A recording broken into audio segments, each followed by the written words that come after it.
Hey, if you like to shop on Amazon like most everybody, you can help Southgate Media Group out by going to southgatemediagroup.com and look at the top. There's an Amazon link. You can click that, log into your account, and a portion of everything you buy will help support the podcast of Southgate Media. So it's cheap, it's easy, and you're just doing the same thing that you would do anyways. This is Dan Jurgens, and if you want to have a good time, keep listening to the Krypton Report. It's a bird. It's a plane. It's Superman. Jason J. Lewis, the voice of Superman on Justice League Action. This is Mark Wade, writer of Superman Birthright, and you're listening to the All Things Kryptonian podcast, including Superman and Supergirl. We discuss games, movies, cartoons, TV shows, and comics. Find us on Facebook, Instagram, YouTube, and Twitter. Hello, everybody. I want to welcome to a special episode of Krypton Report. We talk with one of my friends, Donovan, about all things geek and comic related, and we just want to do a quick chat. Now, poor Donovan got called into work, and we made the best we could do, so he had to use his phone. It was all good. We got a good audio. Just, a heads up. Sometimes things happen in the technical world, and we thought it was going to be fun to bring you this. Check. Welcome to a special episode of Krypton Report. This is me, Tyler. And I got with me a friend of mine that we chat all the time, but we thought, hey, what would be fun to finally record it and get it on an episode. I'd like to welcome my good friend, Mr. Donovan Hunter. Donovan, say hello. Hello. Donovan is like my movie buddy, and we talk about movies and comics and all kinds of stuff like that. And Donovan always writes great reviews for movies, and I always appreciate, especially the movies I don't get to see, because he comes at it from that point of view of did I enjoy this? I think so many times critics don't analyze their reviews is the movie fun? Did I actually enjoy it? Because we can break down and tear stuff apart, but if I'm having a good time in the world that the movie presents, I can let things go. Exactly. So first we're going to jump into here is, Donovan, tell me a little bit about your just comic fandom and superhero fandom and how it started and just a little quick brief history for our listeners. Oh, wow.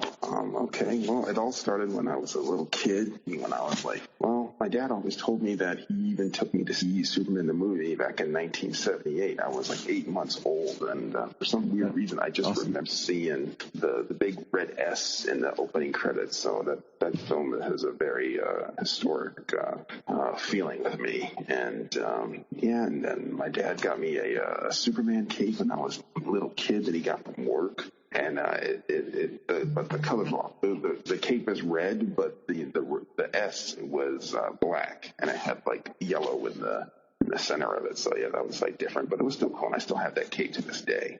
And I've just always loved comics, and that's how my dad got me into comics, because he was into comics back in the day, and that's been taken off ever since.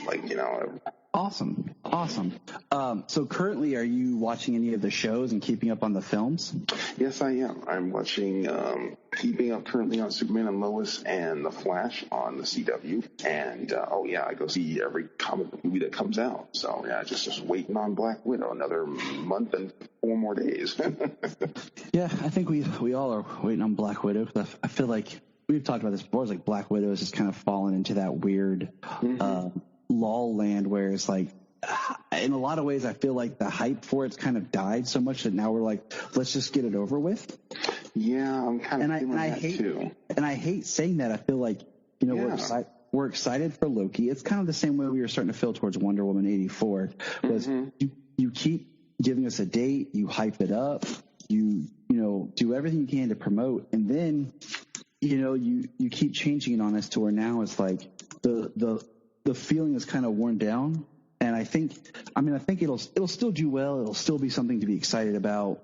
We're still going to see it, but just that sensation of the new Marvel film has kind of been and we already have the engine working for Shang-Chi. I mean, yes, exactly. Yeah. Like we talked about before, there's already merchandise and toys for Shang-Chi. We haven't even seen the movie yet. We're still 4 months out from that.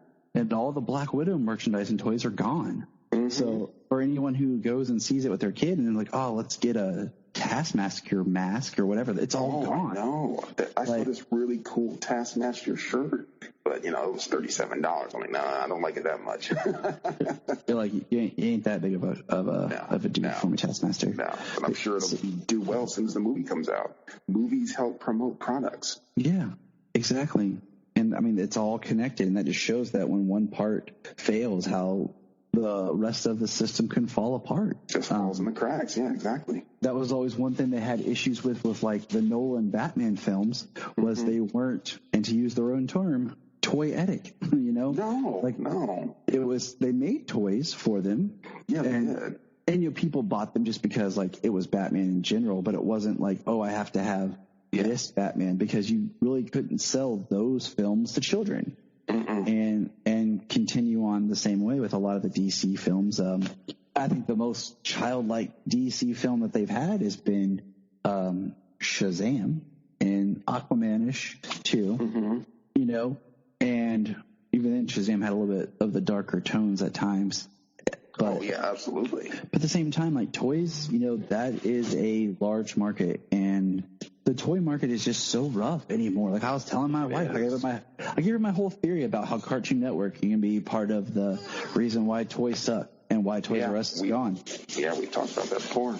Because you had all these stations fighting for content, all your major networks, and so they were creating toys and then creating a series from the toys and vice versa, and there were toys for everything. Even cartoons, like one of my favorites was Mummies Alive in the 90s. Oh, okay, yeah, all right. And it came on like at 6:30 in the morning on school days or whatever, and there was awesome toys for that. But now it's the same properties over and over and over. You just you don't see the toys anymore that are fun and expansive.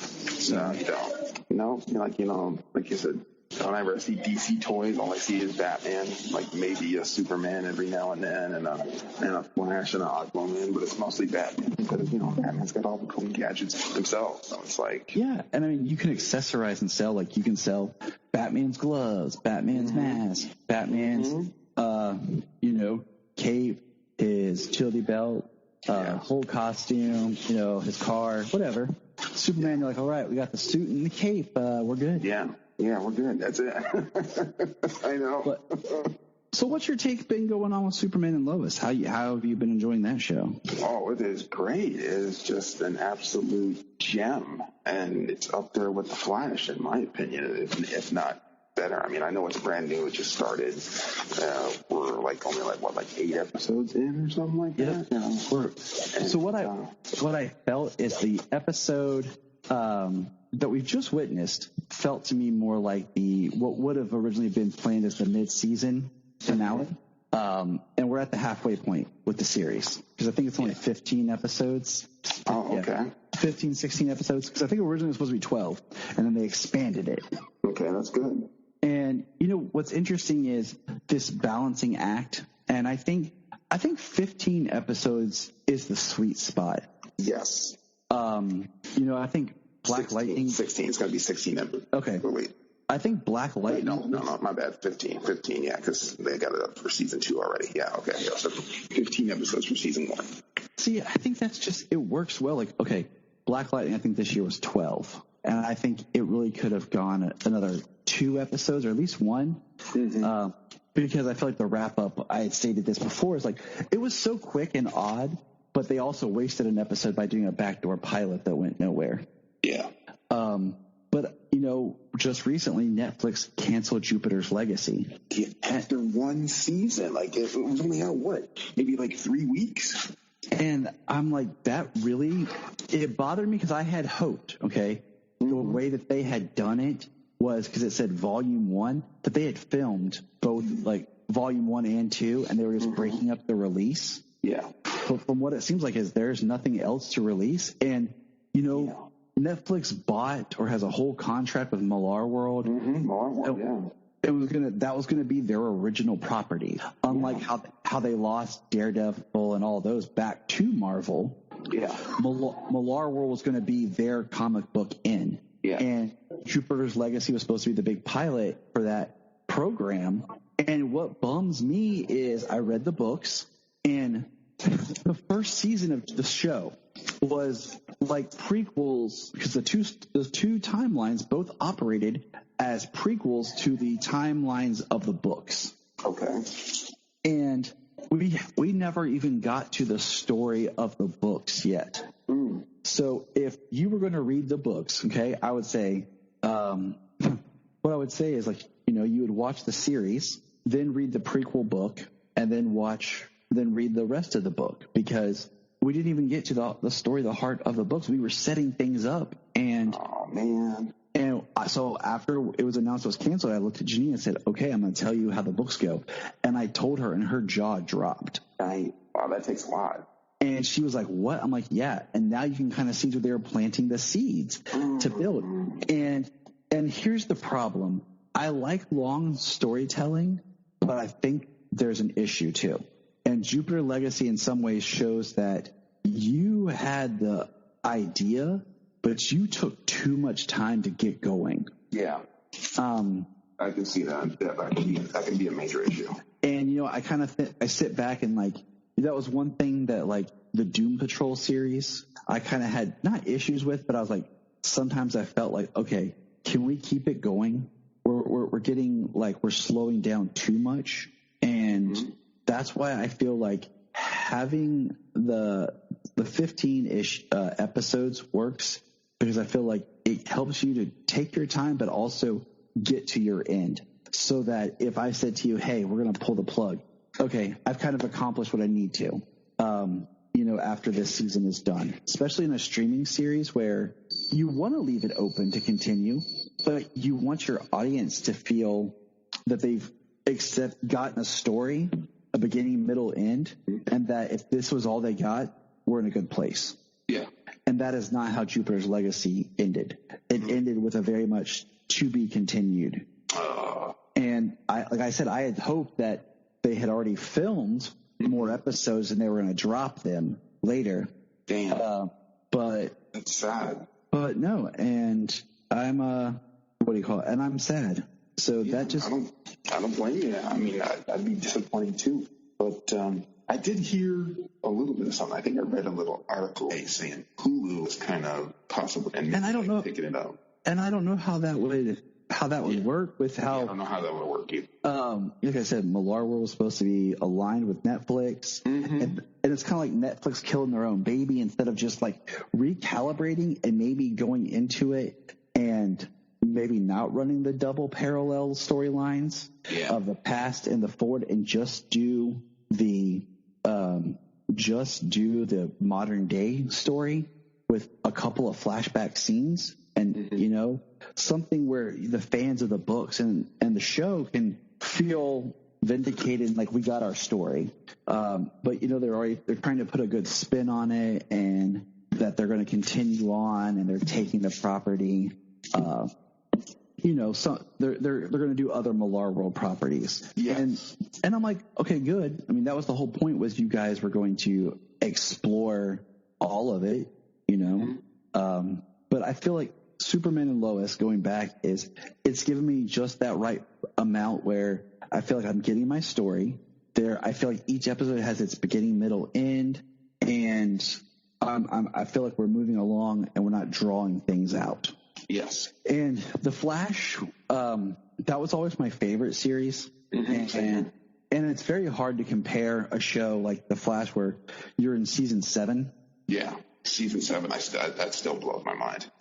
And you have a show like Superman and Lois that's in season 1. It's always easier to come out at the gate with your first season and be awesome. Yes. The Flash this season has definitely been a recalibration.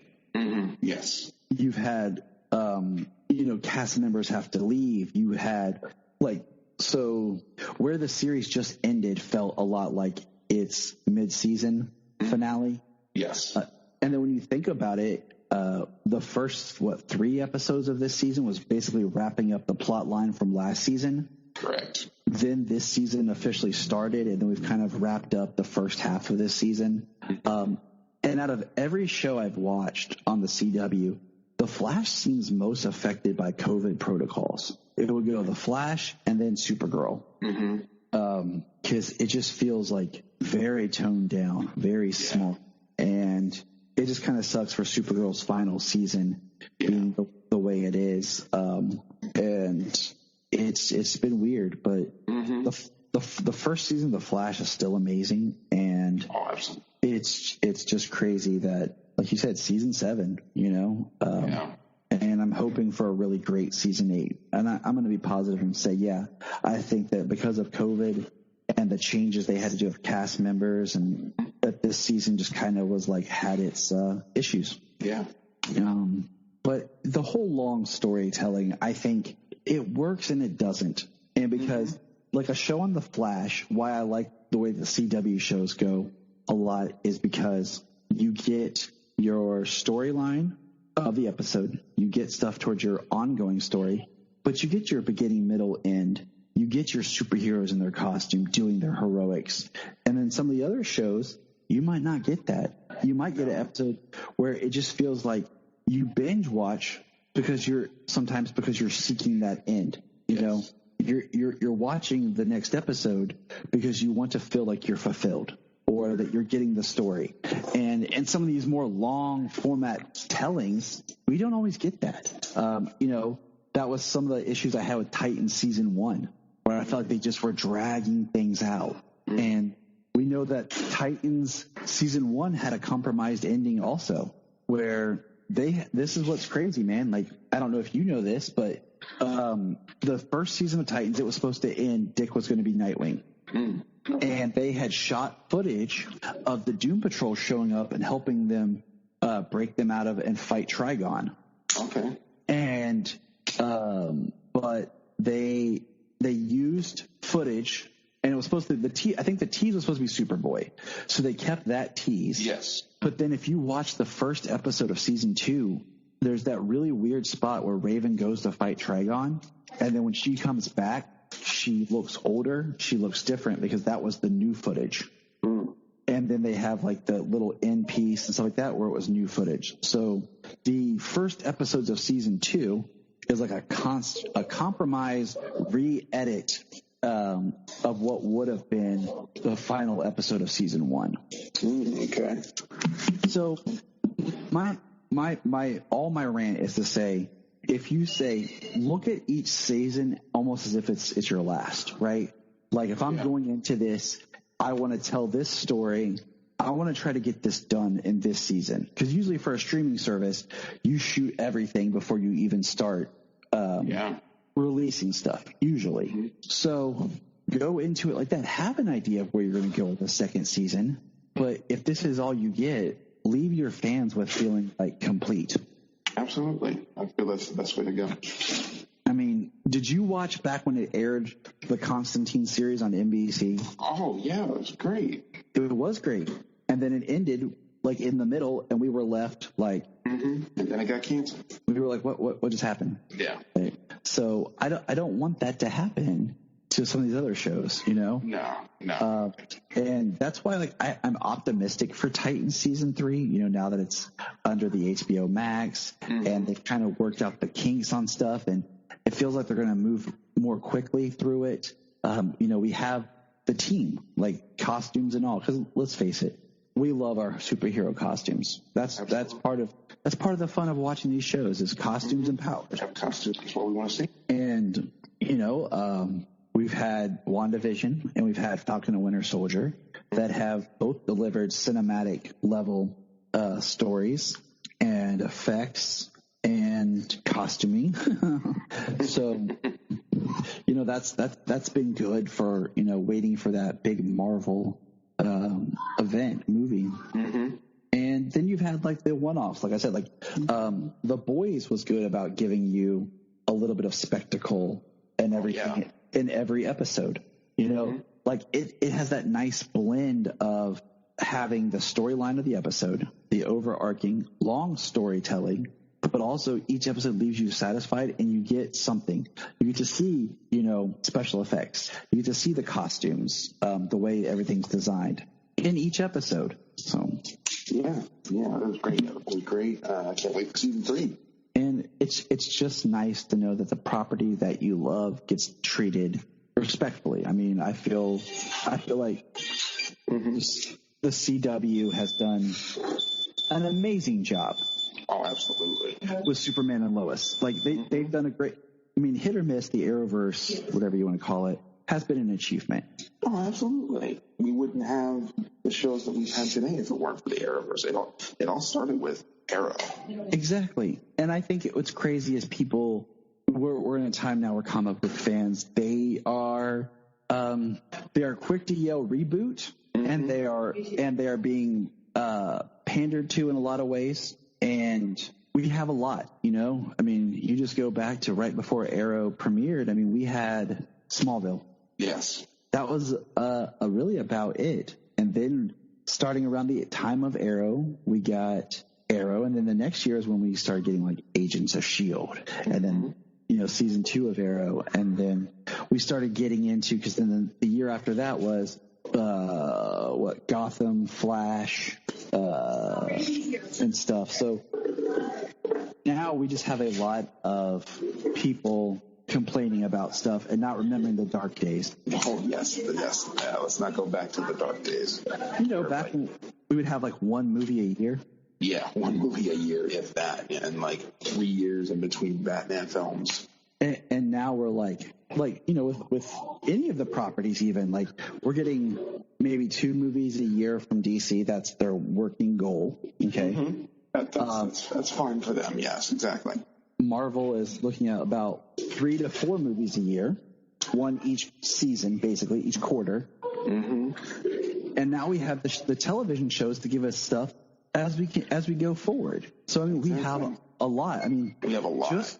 Just trying to keep up with the CW DC shows is a commitment in itself. I mean, there were, you know, Black Lightning's done. Supergirl's not on right now, but in August, Supergirl returns, and so does Stargirl. Stargirl, can't wait for season 2, man. It's going to be awesome. And I am excited for season 2. I just really want them to keep the Stargirl tone. Yes.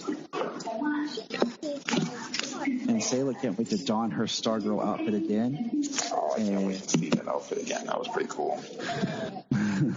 So that's kind of, you know, the state of just comics. People just need to relax and enjoy. It's not James, it's Donovan. You want to say hi?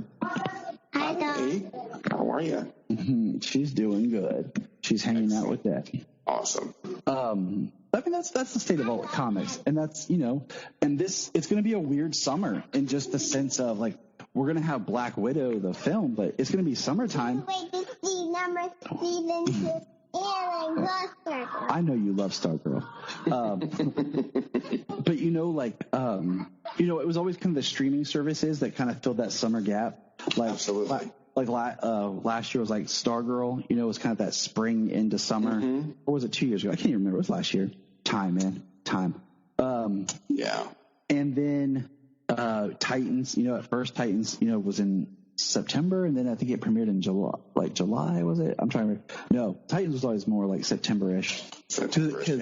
Because when Titans season 3 premieres, it'll be like shortly under 2 years since it ended. Because it ended like November of 19. You know, yeah, that's a long time. Yeah, with supposedly season 3 going to be like, you know, September of 20. So it's crazy to think about. And then, you know, Swamp Thing we got over the summer when it aired. So streaming services kind of always padded out that need. But this year, because of everything, like Superman and Lois goes till August, and then August starts the rest of Supergirl and Stargirl, and then the Flash comes back in November. And then so Superman and Lois comes back in January. I'm going to guess January, February-ish. Yeah, they said January already. So just thinking about that, I'm like, it's just going to be a continual ride. Oh, absolutely. On not only streaming, but just the network channels as well. Yep, it's going to be a fun ride, man. Can't wait.